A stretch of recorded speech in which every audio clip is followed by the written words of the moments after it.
This is the Washington Haggadah that was executed in 1478. The prized possession here in the Hebraic section. It's called the Washington Haggadah because we say it lives here. And this is the Jewish creation of Renaissance Italy, you can say. You think this is Venice, did you say? No, it's probably Florence. Oh, it's probably Florence. Right. The Haggadah developed as an illuminated manuscript in the Middle Ages when the art of illumination was very common in the European society. So the Jews were looking for a venue to show that they are also interested in this field and how it can express their ideology. The Haggadah was considered always as something personal, something for the home, something that you teach the children that don't know the story of Exodus. So the Haggadah was more open for innovation, creativity in the Jewish tradition. Yoel ben Shimon, the scribe of this Haggadah, is maybe the most well-known Jewish artist and scribe of medieval Germany. And he moved, like many other Jews, from Germany to Italy. And he continued to do what he did in Germany, but with some Italian influence. For example, the four sons, this is an Ashkenazi tradition of how showing them. The Chacham, the wise son, is always like a Jew that is learning. That's his attribute. The wicked guy is always a soldier, because in Germany, Jews were persecuted by his soldiers. And this is the clown of the Middle Ages that is shown as the one who does not to ask. I mean, he's like the naive guy and so on, but it's not an Italian clown. You see, here is also the Germanic influence still goes on.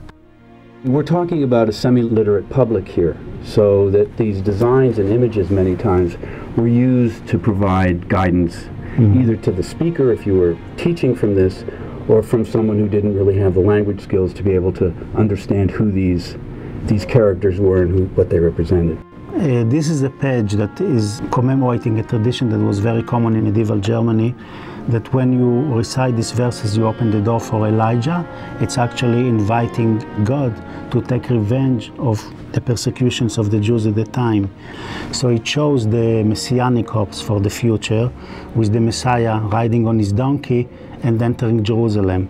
But here you have an Italian touch. All the family, they're all like celebrating and singing.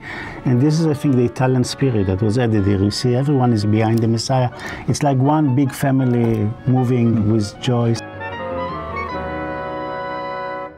What I'm holding in my hands is the first edition of the Szyk Haggadah, which is really a milestone in the history of the illustrated Haggadah, especially the printed one, because here is a Haggadah that was printed in the best, most luxurious way, and really combines the two traditions of printed and illuminated Haggadot. So this is the original edition that was printed in 1940 in London, England, in the time of the war, in only 250 copies. Each one was signed by Arthur Szyk and by the person who wrote the commentary, the famous English historian Cecil Roth. And here we see these two beautiful pages. Each one is just an illumination without any text. One shows the symbol of the holiday with a Magen David, and the other page shows the family around the Seder table, done in the Polish traditional way, with many symbols that really reflect life in Poland before the war. First of all, all the figures are dressed as traditional Jews of Poland, with the shtreimel and the earlocks of the boy. The costumes of the women are very typical. These are the four sons that are the four types of Jews that exist. In Szyk's commentary, we have the wise son, and he's shown dressed as a typical rabbi, you can say, of the time. The one who does not to ask is the new Jew. I mean, he's looking for a new way, and he's dressed as in a modern way, but he's still not finding his even secular tradition. And this is really a reflection of the change in Jewish life in the time. So we see, while the other two, the wise and the simple son, are traditional Jews, the one who does not to ask is the assimilated new Jew. The wicked son has been traditionally shown as the enemy of the Jews. That is the only one that is not shown as a Polish Jew, but as a German Jew. He has a whip in his hand, and it's someone who was persecuting. Again, this reminds us very much of the medieval Haggadot. He has the mustache, reminiscent of the mustache of Hitler. A good example of how Szyk joins together the past with the present is this miniature.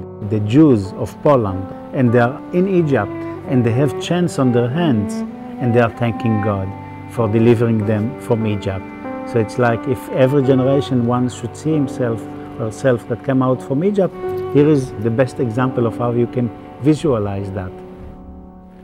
Szyk likes to show Moses a lot, but he shows him in a new way. I mean, it's not like the traditional Moses. It's not only the prophet, but he's also a military leader of his people. Aaron, his brother, associated with the Torah, with the law, and Hur, the other one, is like more military man. And so the spiritual power and the military power are joined together here, and Moses is the one in the center. He's not the weak person. It's very strong Moses. It's an unusual figure of him, and he, with his personality, can join the Israelites of his time to fight in this war and to win. When Szyk was working on this Haggadah, this was the 1930s, when Hitler was coming to power, and still Szyk expresses here a concept that will be so foreign in that time, that you should fight.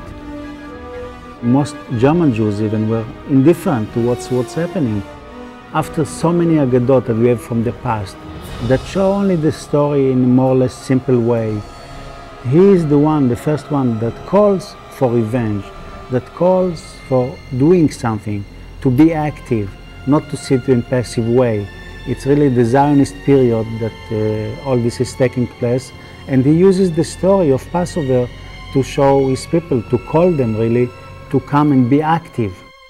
Arthur Szyk is really like a prophet in a way by doing this Haggadah.